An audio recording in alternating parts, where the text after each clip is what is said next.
പള്ളിയിൽ പോയിട്ട് വരുന്ന വഴിയാണ്. എൻ്റെ കൂടെ എൻ്റെ ഫ്രണ്ട്സ് ഉണ്ട്. സംസാരിക്കൂ. ഇത് നമ്മളെ തത്തമ്പള്ളി റോഡിലാണ് വരുന്നത്, ആലപ്പുഴ ഡിസ്ട്രിക്റ്റിൽ. ഇവിടെ കുറേ പള്ളികളുണ്ട്.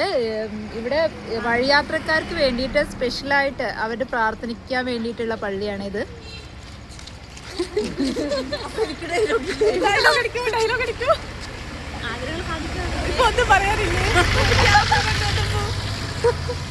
പറയൂ, നമ്മൾ പോയ പള്ളിയിൽ ഞങ്ങൾ പോയി ആ പള്ളിയിൽ പോയി എന്ത് കാര്യം പ്രാർത്ഥിച്ചാലും നടക്കും.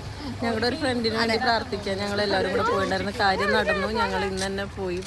ഇനിയും ഞങ്ങൾക്ക് ഒരുപാട് കാര്യങ്ങൾ നടത്താനുണ്ട്. ഞങ്ങൾ ഇനിയും വരും. അതുപോലെ ഒരുപാട് പേര് ഇവിടെ നേർച്ച നേരുന്നുണ്ട്. ലഡു, ഏത് ഐറ്റംസ് വേണേലും, ഏത് ഐറ്റംസ് വേണേലും നേർച്ച നേരാം. ഞങ്ങളൊരു 3 കാര്യം വിചാരിച്ചു, 3 കാര്യം നടന്നു. 3ാമത്തെ കാര്യമാണ് ഞങ്ങളുടെ ഫ്രണ്ടിന്റെ ജോലിയുമായി ബന്ധപ്പെട്ട കാര്യം. ഇവളുടെ ജോലിയുമായി ബന്ധപ്പെട്ട കാര്യം ഇതാണ് നമ്മുടെ താരം. അത് നടന്നു. അപ്പൊ അതുമായി ബന്ധപ്പെട്ടിട്ടാണ് ഞങ്ങൾ ഇന്ന് വന്നത്. ഞാൻ മുന്നേ 2 കാര്യം വിചാരിച്ചു, അത് നടന്നു. ഇനിയും ഒരുപാട് കാര്യങ്ങൾ വിചാരിച്ചിട്ടുണ്ട്. അതൊക്കെ നടക്കുമ്പോൾ ഞങ്ങൾ വരും. അതെ, അപ്പോൾ ബൈ ബൈ. എല്ലാവർക്കും എന്തെങ്കിലും ആഗ്രഹങ്ങളൊക്കെ ഉണ്ടെങ്കിൽ നടത്തണമെങ്കിൽ ഈ പള്ളിയിൽ വരിക. പള്ളിയുടെ പേര് പ്രാന്തം പള്ളി എന്നാണ്. തത്തമ്പള്ളിയിലാണ് ഈ പള്ളി വരുന്നത്.